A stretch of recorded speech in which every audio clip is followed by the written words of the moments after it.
A paz do Senhor, pastores, ministros, evangelistas, missionárias, irmãos que estão aí cursando seus cursos de teologia com um chamado missionário, com um chamado teológico, com um chamado para o ministério pastoral.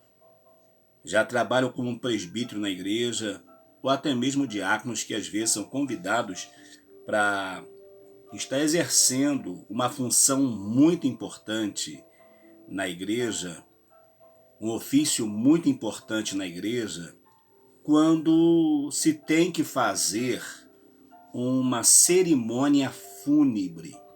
A cerimônia fúnebre, ela não é muito fácil, porque quando você chega no ambiente, você encontra muita gente que está triste, está desolada com o acontecimento, mas sempre quando é cristãos, a gente sente uma paz no ambiente. Então eu senti o desejo hoje pela manhãzinha de estar fazendo esse vídeo para auxiliar você, irmão, irmã, obreiro, obreira, missionário, missionária, que às vezes tem essa dificuldade em começar, em estar trabalhando essa questão na hora de uma cerimônia fúnebre. Primeira coisa que nós precisamos ter em mente ao chegar para a cerimônia, procurar um parente próximo que possa nos fornecer assim, substância sobre a vida daquela pessoa, como o nome completo, idade, se possível, o porquê da morte, mesmo que você de repente não vai falar na hora da cerimônia. Mas é bom que aquele que vai estar oficiando, ele saiba o que de fato aconteceu. Visto, passando esse momento, visto essas necessidades, é claro que você vai chegar lá, você também vai olhar o corpo, né, vai falar com os familiares. Passando esse momento, você vai procurar saber se a pessoa gostava de entoar algum louvor específico, se tinha algum louvor, se tinha algum texto bíblico que a pessoa gostava, e você vai procurar colocar isso durante a cerimônia. E você vai procurar ver se alguém da família também deseja falar, deseja cantar um louvor, e isso é muito importante. E eu separei aqui 10 textos bíblicos que normalmente nós podemos usar em uma cerimônia fúnebre. Eu sempre usava 1 Tessalonicenses capítulo 4, versos 13 a 18, mas porém agora, já há um tempo que eu tenho começado as cerimônias fúnebres que eu faço, sempre com o texto de Tiago capítulo 4, versos 13 a 15. Porém, é claro, antes você vai, iniciando a cerimônia, você vai falar o motivo, aquela pessoa que está ali, você vai convidar todos a estarem de pé, se puderem, para estar orando ao Senhor, não por aquela pessoa que partiu, porque ela já não precisa mais, mas já na primeira oração, já incluindo os familiares e pedindo a Deus também, para que Deus dê aquele que está fazendo a cerimônia, no caso você que vai estar oficializando essa cerimônia, para que você possa fazer uma cerimônia que glorifique a Deus e as pessoas, por outro lado também, elas se sintam felizes ou confortadas por estar recebendo uma boa porção da palavra do Senhor nosso Deus. Tiago capítulo 4, versos 13 a 15 diz assim: Ei agora, vós que dizeis, hoje ou amanhã iremos a tal cidade, e lá passaremos o ano, contrataremos e ganharemos. Digo-vos que não sabeis o que acontecerá amanhã, porque o que é a vossa vida? É um vapor que aparece por um pouco e depois vai embora. Em lugar do que devias dizer, se o Senhor quiser, e se vivermos, faremos isto ou aquilo. Esse é o texto que eu tenho usado. O segundo texto para você pode ser 1 Tessalonicenses capítulo 4, versos 13 a 18, que diz assim: Não quero, porém, irmãos, que sejais ignorantes acerca dos que já dormem, para que não entristeçais como os demais que não têm esperança.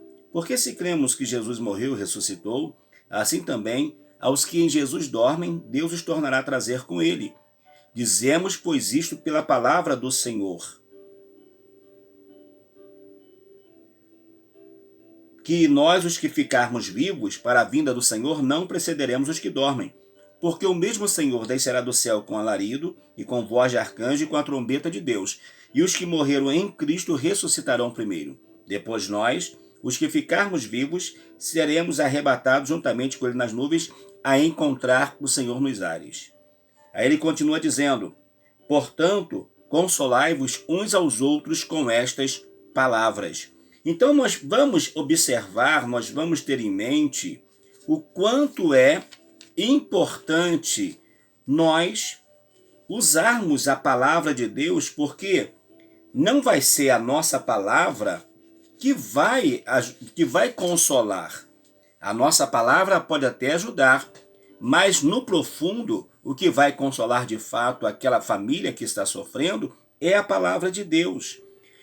João capítulo 11 verso 22 a 26, eu vou ler aqui o texto principal. Diz, Jesus falando com Marta e Maria, diz assim, verso 23, disse-lhe Jesus, teu irmão há de ressuscitar. Disse-lhe Marta, eu sei que há de ressuscitar na ressurreição dos últimos dias. Verso 25, disse-lhe Jesus, eu sou a ressurreição e a vida. Aquele que crê em mim, ainda que esteja morto, viverá. Então nós vamos ver que o próprio Senhor Jesus está falando que ele é ressurreição. Quando você traz um texto desse, você está trazendo àquela pessoa uma esperança de uma vida eterna com o Senhor. E também uma possibilidade de, na eternidade, como assim nós cremos, nós estarmos juntos glorificando ao Senhor nosso Deus. O outro texto está em João capítulo 14, versos de 1 a 6, que diz, não se turbe o vosso coração. Credes em Deus, credes também em mim. Na casa de meu pai há muitas moradas. Se não fosse assim, eu vos teria dito, pois vou preparar-vos lugar.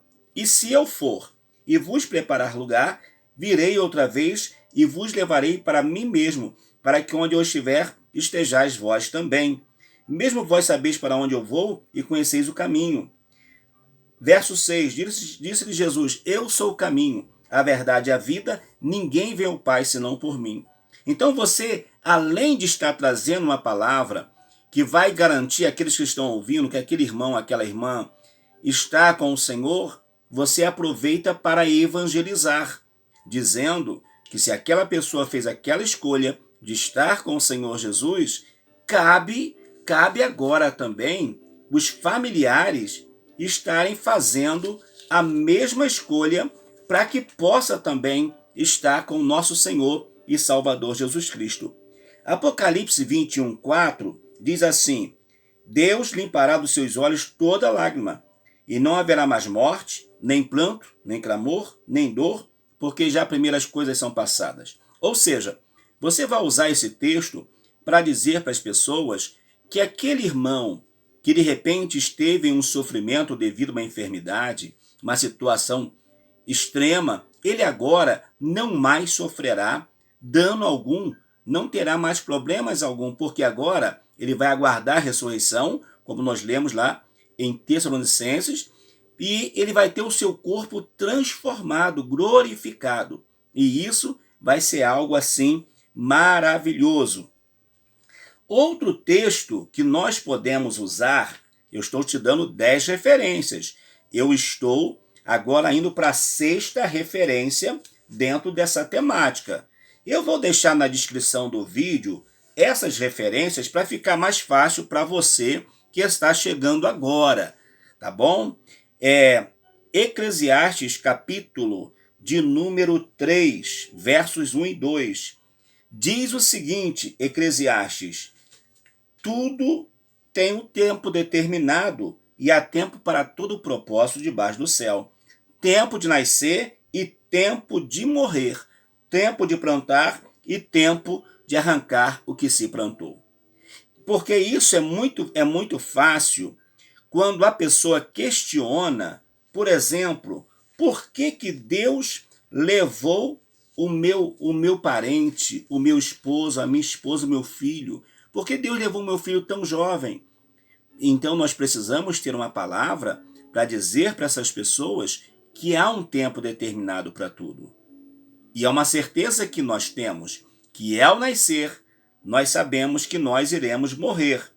Eclesiastes 9:10 diz assim, olha, serve para quem deseja trabalhar e para quem de repente fica na dúvida. Diz assim, olha, tudo quanto te vier à mão para fazer, faze-o conforme as suas forças, porque na sepultura para onde tu vais, não há obra, nem indústria, nem ciência, nem sabedoria alguma. Ou seja, todo o trabalho que nós fazemos aqui vai cessar quando nós morrermos.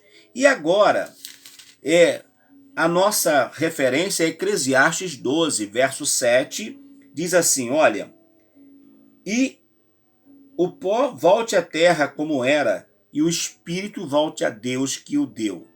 Nós acreditamos que nós somos tricotômicos, corpo, alma e espírito. O corpo volta à terra, o espírito volta a Deus, e a alma fica aguardando. Como esta pessoa morreu no aguardo da salvação, ele vai ressuscitar, a alma vai ressuscitar com o corpo, unida ao espírito e vai estar com Deus.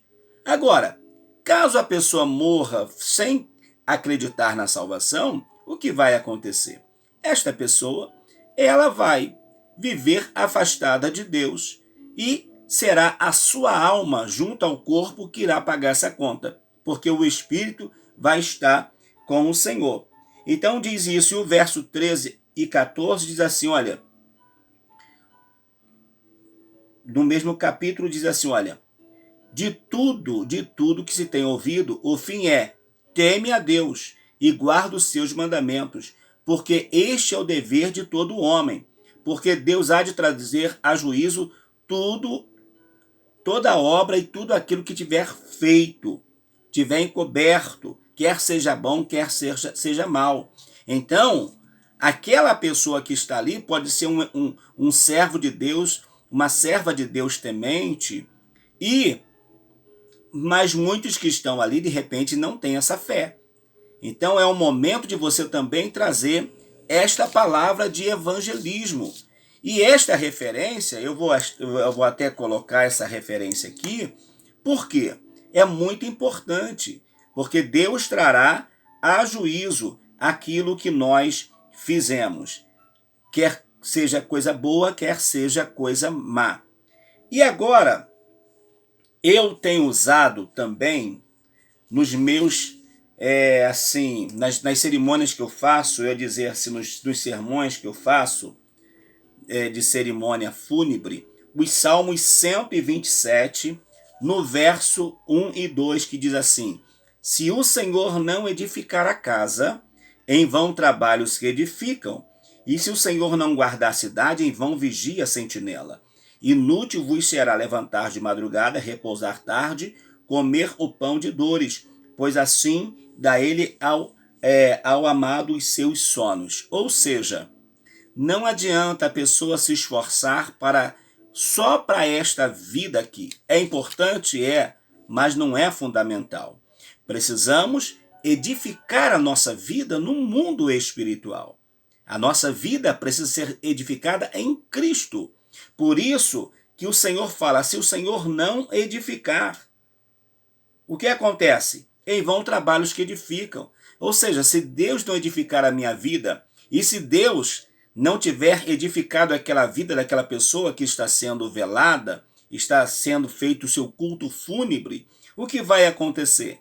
Ela vai se perder, ela não vai alcançar a sua salvação, por quê? Porque ela não edificou a sua vida no Senhor, ela não guardou a sua vida no Senhor. Se esforçou, construiu uma excelente família, fez tudo perfeito, mas diz aqui, vai ser inútil.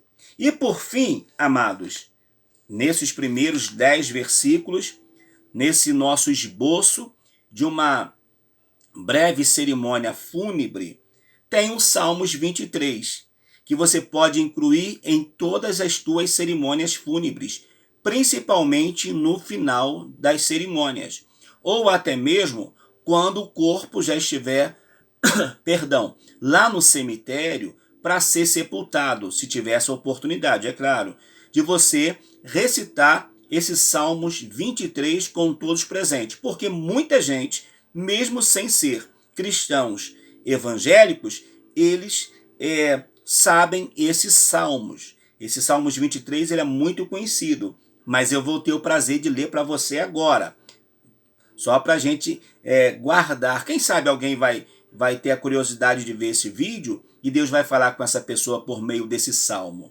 O Senhor é meu pastor, nada me faltará.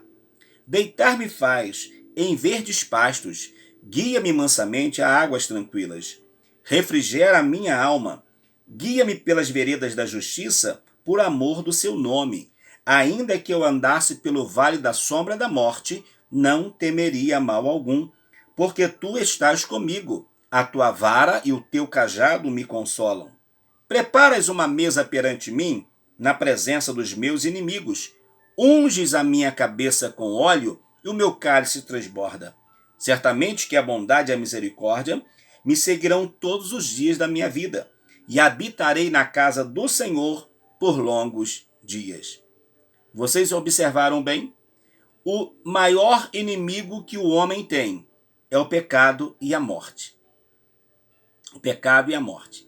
Esses são os nossos maiores inimigos. Mas o salmista, ele pede a Deus para que possa ungir a sua cabeça e preparar uma mesa diante de quem? Dos seus inimigos.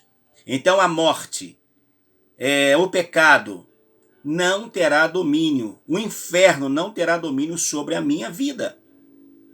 Porque se o inferno é inimigo da igreja, logo é inimigo daquele que morreu com Cristo. Por isso que é importantíssimo nós termos isso em mente, de estar buscando em Deus, estar tendo essa certeza que o Senhor é o nosso pastor, que o Senhor é o nosso guia até a morte. E por que não dizer até depois da morte? Até porque, para o crente, a morte é uma passagem, é uma porta que se abre para a vida eterna. A morte é uma porta que se abre. Eu costumo dizer até que a morte para os cristãos é a antessala do céu. Por quê? Morreu, vai estar no paraíso, já aguardando este momento de vida eterna. Esses foram os nossos 10 textos bíblicos para que você faça uma cerimônia abençoada. Você não vai usar os 10 textos bíblicos, mas você pode escolher 3 textos bíblicos para uma reflexão rápida. Enquanto você dá uma oportunidade para um ou outro, você pode escolher. Ou até mesmo se você for convidado para trazer uma palavra, você vê um desses textos. É claro que você precisa observar que antes de você outros vão falar. Pode ser que alguém repita também. Então, o que está aqui, fale o que está aqui. E você então já vai ter vários textos que você pode estar usando. Mas nós, os cristãos, nós temos também na nossa vida a questão de cantar até na morte. Então eu listei aqui, eu sou assembleano e eu tenho a harpa cristã como o nosso inário oficial. Então eu listei aqui 2, 4, 6 hinos da harpa cristã. O primeiro, o hino 61, em todo tempo, irmão o Senhor, Ele vai cuidar de ti. O 187, mais perto quero estar, meu Deus, de ti. 202, junto ao trono de Deus preparado, a cristão um lugar para ti. 214, nosso Redentor foi preparar um lugar de repouso e esplendor. Brevemente chamará para casa descansar. Então, são hinos que nos levam a entender do cuidado de Deus para com cada um de nós. 570, ao findar o labor desta vida, quando a morte ao teu lado chegar, que destino há de ter a tua alma? Então, são hinos que nos fala muito. E um hino também que eu tenho cantado bastante é o hino 614. Eu avisto uma terra feliz. Eu avisto. Quem parte no aguardo da salvação, ele vê uma terra feliz. E essa terra feliz não é outra terra, não é outro lugar, senão onde está a morada do Senhor nosso Deus. Então você também não irá cantar esses 6 hinos? Você pode cantar. Porém, antes você já perguntou à família se aquela pessoa gostava, tinha algum hino que ela gostava de louvar a Deus. Você vai procurar louvar aquele hino e você vai incluir um hino ou outro, tá bom? Não quer dizer que você tenha que ler as 10 referências e nem cantar os 6 hinos, não, pelo amor de Deus. Você vai observar também o tempo. E uma cerimônia bem feita, bem elaborada, deixando todo mundo feliz, meia hora, 45 minutos no máximo. Mas meia hora, 30 minutos está de bom tamanho, a não ser que seja de um ministro, de um pastor, de alguém que tem um ministério muito grande, vai ter muitas autoridades, aí vai ser diferente. Mas de um membro da igreja não precisa ser mais que 45 minutos, até porque senão enfada aqueles parentes que estão ali. Até isso nós precisamos observar. Feito isso, já falou sobre a pessoa que estava ali, alguém da família já falou, já agradeceu, e agora você vai fazer a oração final. Acabou de trazer a palavra, vai perguntar novamente se alguém mais quer falar dos familiares, aí você vai fazer a oração final pelos familiares, não pela pessoa que morreu, porque ela está ali só no corpo. O seu espírito já está com Deus. A sua alma já está no paraíso com o Senhor. Então, você vai orar pelos familiares e vai dar a bênção em nome do Senhor Jesus. Desde que a minha mãezinha faleceu, eu fiz a cerimônia dela, eu tenho usado uma expressão, que você pode usar também essa expressão. É dizer o nome da pessoa, mas eu só faço isso quando eu entendo que a pessoa é servo de Deus e eu tenho em mente para onde ele foi morar com o Senhor. Então eu digo o nome da pessoa e peço para que todos presentes repitam comigo. E eu digo assim, olha, fulano de tal, até breve. Até breve, porque daqui a pouquinho todos nós partiremos. Que Deus abençoe. Olha, se você entender que esse esboço foi bênção para você, deixe no comentário e compartilhe com mais alguém, tá bom? Hoje eu tenho, pela graça de Deus, 19 anos, vou fazer agora em março, 19 anos de ministério pastoral. Infinitas cerimônias já fizemos, mas sempre Deus nos dá algo novo e eu quero compartilhar com vocês, tá? E vai ser bênção. Compartilhe esse vídeo, traga mais alguém. E se foi bênção para você, de alguma forma lhe ajudou, dê o seu like, para que outras pessoas possam receber também esse esboço desta cerimônia fúnebre. Deus te abençoe. Eu sou o pastor Valmir Ribeiro e é um prazer receber você no nosso canal, em nome do Senhor Jesus. Em breve, eu vou trazer o segundo esboço com outras referências. E depois, eu vou trazer um outro esboço com outras referências. Mas, quando nós vamos fazer uma cerimônia fúnebre de alguém que não é cristão. Mas, por outro lado, você não pode dizer que essa pessoa não é salva. E agora? Você não pode arranjar um problema com a família, mesmo que você entenda que alguma coisa saiu fora. Mas a Bíblia nos dá o escape quando isso acontece. Inclusive, uma referência eu já li aqui hoje para vocês. Mas eu lerei outras referências que nos dão esse escape nesta hora tão importante, que é a hora do culto fúnebre. Deus abençoe a todos, em nome de Jesus. Um forte abraço.